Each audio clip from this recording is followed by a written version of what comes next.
Hello friends, welcome in Aaradhya classes. आज हम करेंगे दशमलव भिन्न मींस डेसिमल फ्रैक्शंस के बारे में। तो इस वीडियो को देखने के बाद आपके डेसिमल फ्रैक्शंस के बारे में जितने भी डाउट हैं सभी पूरी तरह से क्लियर हो जाएंगे। तो चलो शुरू करते हैं। फर्स्ट है हमारा, भिन्न या फ्रैक्शंस किसे कहा जाता है? तो ऐसी संख्याएं जिनको p बाय क्यू की फॉर्म में लिखा जाता है भिन्न कहलाती हैं, फ्रैक्शंस कहलाती हैं। मींस ऐसी संख्या जिसे हम p बाय क्यू की फॉर्म में लिखते हैं उन्हें बोला जाता है फ्रैक्शंस, भिन्न बोला जाता है। फॉर एग्जाम्पल है हमारा 4/5, 7/2 एंड 1/3। तो एग्जाम्पल फर्स्ट जो लिया मैंने 4/5, 4/5। तो फ्रैक्शंस के टू पार्ट होते हैं। जो ऊपर वाला पार्ट होता है इसे बोला जाता है अंश, मींस न्यूमिनेटर, और जो नीचे वाला भाग होता है इसे बोला जाता है हर, मींस डिनोमिनेटर। नीचे वाला यानी कि डाउन, डिनोमिनेटर जो ऊपर वाला है उसे बोला जाता है न्यूमिनेटर। डी से डाउन, नीचे वाले पार्ट को डिनोमिनेटर, ऊपर वाले पार्ट को न्यूमिनेटर बोला जाता है। तो नेक्स्ट है हमारा दशमलव भिन्न, डेसिमल फ्रैक्शंस किसे कहा जाता है?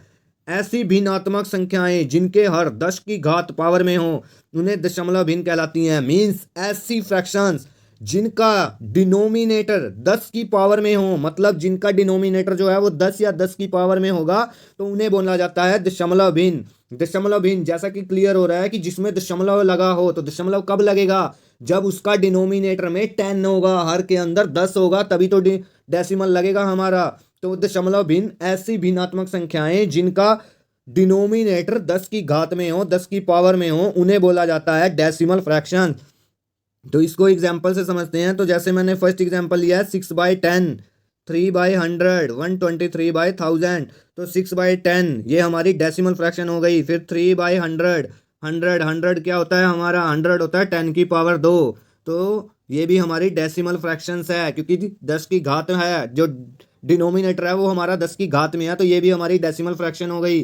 और थर्ड एग्जाम्पल जो लिया है मैंने 123/1000, 1000 मीन्स 10 की पावर 3 हो गई। तो जो डिनोमिनेटर है ये भी हमारा 10 की घात में है, तो इसका मतलब ये हो गया कि ये भी हमारी दशमलव भिन्न हो गई।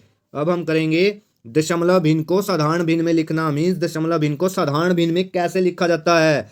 तो दशमलव भिन्न को बिना दशमलव बिंदु के न्यूमिनेटर में लिखें, और फिर डिनोमिनेटर हर में दशमलव बिंदु के नीचे 1 लगाकर उसके साथ उतनी जीरो लगाएं जितने दशमलव बिंदु के बाद अंक है। मीन्स यदि हमें डेसिमल फ्रैक्शंस को सिंपल फ्रैक्शन में चेंज करना है, तो सबसे पहले जो उसका न्यूमिनेटर है उसको बिना डेसिमल के लिख दें, और फिर उसके डिनोमिनेटर यानी कि हर में डेसिमल की जगह पे 1 लगा दें नीचे, और फिर डेसिमल के बाद जितने अंक लिखे हुए हैं उतनी नीचे डिनोमिनेटर में 0 लगा दें।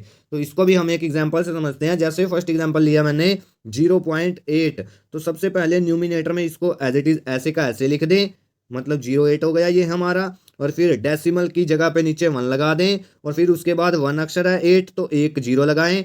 अब इसको हम कैंसिल करेंगे तो 2 4 जा 8, 2 5 जा 10, तो ये आ गया हमारा 4/5। अब हमारी डेसिमल फ्रैक्शन जो है वो सिंपल फ्रैक्शन में चेंज हो गई। एक और एग्जांपल से समझते हैं। जैसे 0.64 लिया है मैंने, तो इसको हम बिना पॉइंट के लिख दें। सबसे पहले 64, और फिर पॉइंट की जगह पे 1 लगाएं, और उसके बाद यहाँ 2 डिजिट हैं तो 2 0 लगा दें। तो इसको भी कैंसिल करेंगे हम 4 की टेबल पे। 4 1 जा 4, 4 6 जा 24, 4 2 जा 8, 4 5 जा 20, तो आंसर आ गया 16/25। ये हमारी हो गई सिंपल फ्रैक्शन। एक और एग्जांपल से समझते हैं हम इसे। तो थर्ड एग्जांपल मैंने लिया है 406, तो यहाँ पे डेसिमल की जगह पे 1 आ गया, उसके बाद यहाँ 2 डिजिट हैं तो 2 0 लग गई। कैंसिल करेंगे तो 4 2 2 जा 4, 0, 2 3 जा 6, तो यहाँ भी आ गया 2 5 जा 10, 0। तो हम मेरा आंसर हो गया 203/50। तो ये हो गई हमारी सिंपल फ्रैक्शन।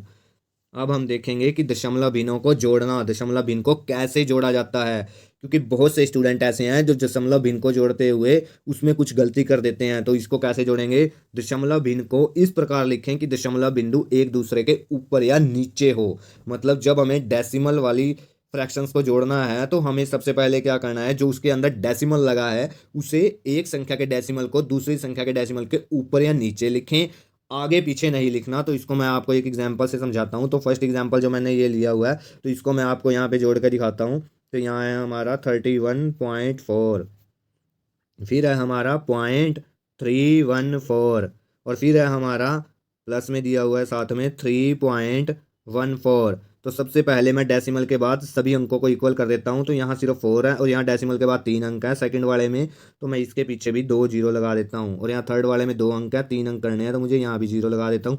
अब हम इसे सिंपल वे से जोड़ सकते हैं। तो यहाँ पे आ गया 0 और 4 4 हो गया हमारा, यहाँ 4 और 1 ये 5 हो गया हमारा, यहाँ 4 और 3 7 7 और 1 8 हो गया, और यहाँ हमारा 3 और 1 4 हो गया, और यहाँ 3 का 3 हो गया। तो मेरा आंसर आ गया यहाँ पे 34.854। तो इस प्रकार से हम डेसिमल फ्रैक्शंस को जोड़ेंगे। एक और एग्जांपल से समझाता हूँ मैं आपको। जैसे सेकंड एग्जांपल मैंने लिया है 54.38 हो गया, फिर है हमारा 5 पॉइंट, यहाँ डेसिमल सीध में होना चाहिए, 438 हो गया, और फिर थर्ड में है यहाँ पॉइंट हो गया 5438। तो सबसे पहले इसके पीछे के अंकों को इक्वल करने के लिए हम जीरो लगा देते हैं। यहाँ 2 जीरो लगेंगी, यहाँ एक, तब सभी में 4 डिजिट हो गए वहाँ डेसिमल के बाद। तो अब इनको सिंपल जोड़ेंगे। तो 8 जीरो, यहाँ 8 हो गया, 8 और 3 11 का 1 कैरी ऊपर हो गया 1।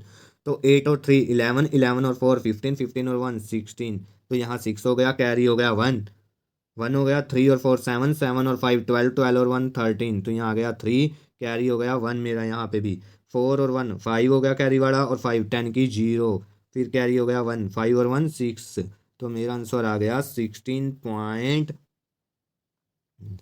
पॉइंट ये हो गया 3, यहाँ 3 आ गया था 3, और यहाँ मेरा आ गया था 6 3618। तो ये मेरा आंसर हो गया। अब हम सीखेंगे डेसिमल फ्रैक्शंस को घटाया कैसे जाता है, घटाते किस तरह से हैं। तो इसको भी हम एक एग्जांपल से समझेंगे। तो यहाँ मैंने एग्जांपल लिया है 21.005। तो इसमें से मैंने घटाना है 14.6273। तो यहाँ पे 3 डिजिट है, इसीलिए मैंने एक जीरो लगा दी ताकि इक्वल हो जाए, और यहाँ सब्ट्रैक्ट करेंगे अब इसको सिंपल तरीके से। यहाँ जीरो है, जीरो में से 3 नहीं जा सकता, तो यहाँ से यहाँ कैरी करेंगे, ये 10 हो गया, यहाँ ये मेरा 10 हो जाएगा इसकी जगह पे, और यहाँ मेरा रह गया 4। ठीक है, तो 10 में से 3 गया 7, अब 4 में से नहीं जा सकता, तो यहाँ से कैरी करेंगे, यहाँ ये हमारा 10 हो जाएगा, 10 में से इधर कैरी करेंगे तो ये 9 रह जाएगा, यहाँ पे 0 रह गई हमारा क्योंकि कैरी ले लिया। यहाँ 10 हो गया, 10 में से फिर यहाँ कैरी करेंगे तो यहाँ 9 रह गया, और ये हमारा हो गया 14, 14 में से 7 गया 7, यहाँ 9 में से 2 गया 7, 9 में से 6 गया 3, यहाँ 0 गया, तो यहाँ से यहाँ कैरी करेंगे ये 10, 10 में से 4 गया 6, यहाँ फिर हमारा कैंसिल होकर 1 रह जाएगा, 1 में से 1 गई 0। तो मेरा आंसर आ गया 6.3777। तो इस प्रकार से डेसिमल फ्रैक्शंस को घटाया जाता है। अब हम करेंगे डेसिमल फ्रैक्शंस की गुणा कैसे की जाती है। पहले दशमलव भिन्न को बिना दशमलव के गुणा करें, फिर इस गुणा में दशमलव बिंदु लगाने के लिए उतने स्थान लें जितने की दी गई संख्या में दशमलव स्थानों का कुल योग है। मीन्स सबसे पहले यदि हम डेसिमल भिन्न को आपस में गुणा करनी है तो सबसे पहले उन्हें बिना डेसिमल लगाए आपस में गुणा कर दें, और फिर दोनों संख्याओं में डेसिमल के बाद जितने जितने अंक दिए हैं उनका जोड़ करके उतने अंकों के बाद डेसिमल लगा दें। फॉर एग्जाम्पल से समझाएंगे इसको भी हम। तो यहाँ मैंने फर्स्ट एग्जाम्पल लिया है 3.4 को 0.16 से मल्टीप्लाई करेंगे। तो सबसे पहले मैं यहाँ 34 को 16 से मल्टीप्लाई करूँगा। तो 6 4 जा 24, कैरी रह गया 2, 6 3 जा 18 और 2 20, यहाँ क्रॉस आ जाएगा, 1 4 जा 4 एंड 1 3 जा 3। तो यहाँ आ गया 4 का 4, 4 का 4, और यहाँ 5। तो मेरा आ गया यहाँ 544। अब यहाँ देखेंगे, यहाँ डेसिमल के बाद 2 अंक है और यहाँ डेसिमल के बाद 1 अंक है। तो डेसिमल के बाद कितने अंक हो गए 3, तो मुझे भी यहाँ डेसिमल लग जाएगा ताकि डेसिमल के बाद 3 अंक हो गए। तो आंसर आ जाएगा 0.5444। एक और एग्जाम्पल से समझेंगे हम। तो जैसे सेकंड एग्जाम्पल मैंने लिया है 2.1 मल्टीप्लाई 3.3 मल्टीप्लाई 1.111। तो सबसे पहले पहले 2 की मल्टीप्लाई करेंगे, मीन्स 21 को मैं करूँगा 33 से मल्टीप्लाई। तो 3 1 जा 3, 3 2 जा 6, क्रॉस आ गया, 3 1 जा 3, 3 2 जा 6। तो यहाँ 3 आ गया, यहाँ 3 और 6 9 हो गया, यहाँ 6 हो गया, तो 693 आ गया। तो अब 693 को करेंगे 111 के साथ मल्टीप्लाई। 693, 6 9 और 3 को 111 से मल्टीप्लाई करेंगे।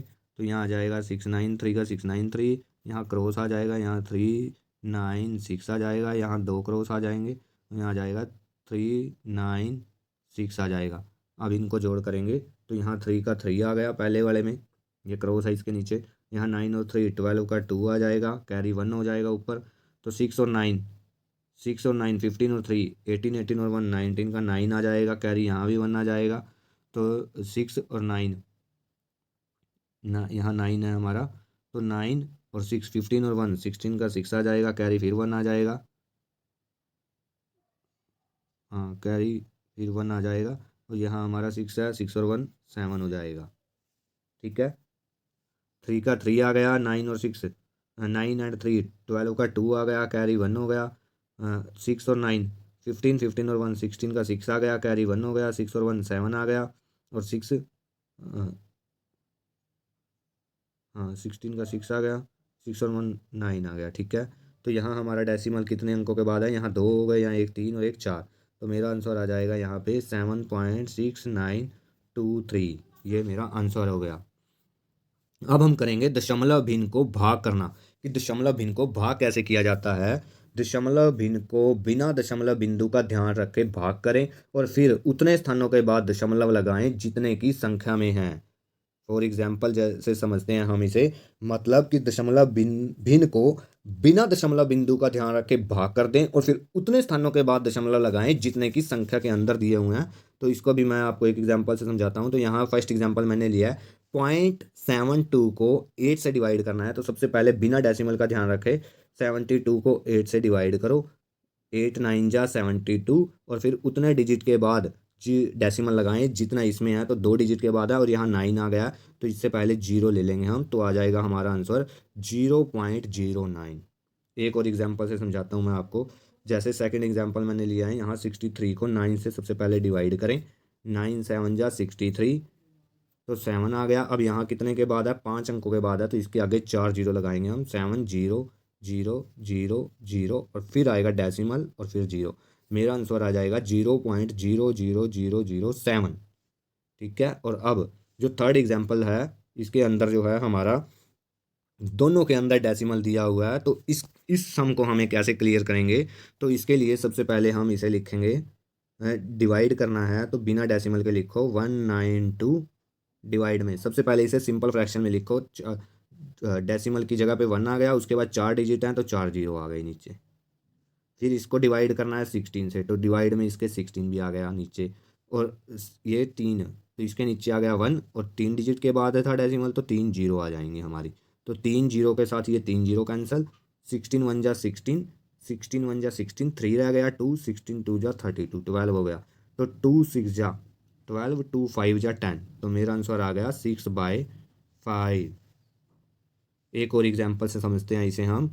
तो इस एग्जाम्पल में जैसे 65 दिया हुआ है, तो मैं यहाँ लिखूँगा 65, डिवाइड में डेसिमल की जगह पे 1 आ गया, उसके बाद 4 डिजिट हैं तो 4 जीरो लगा दी, और फिर डिवाइड में आया 13, तो डिवाइड में आ गया 13, और इसके डिवाइड में 100, क्योंकि 2 डिजिट के बाद डेसिमल लगा, तो 2 जीरो से 2 जीरो कट गई, 13 1 जा 13, 13 5 जा 65, 5 1 जा 5, 5 2 जा 10, 0। तो मेरा आंसर आ गया 1/20। तो इस प्रकार से हम डेसिमल फ्रैक्शंस को डिवाइड भी कर सकते हैं। यदि आपको वीडियो अच्छी लगे तो लाइक करें, चैनल को सब्सक्राइब करें और वीडियो को शेयर करना ना भूलें। थैंक यू, धन्यवाद।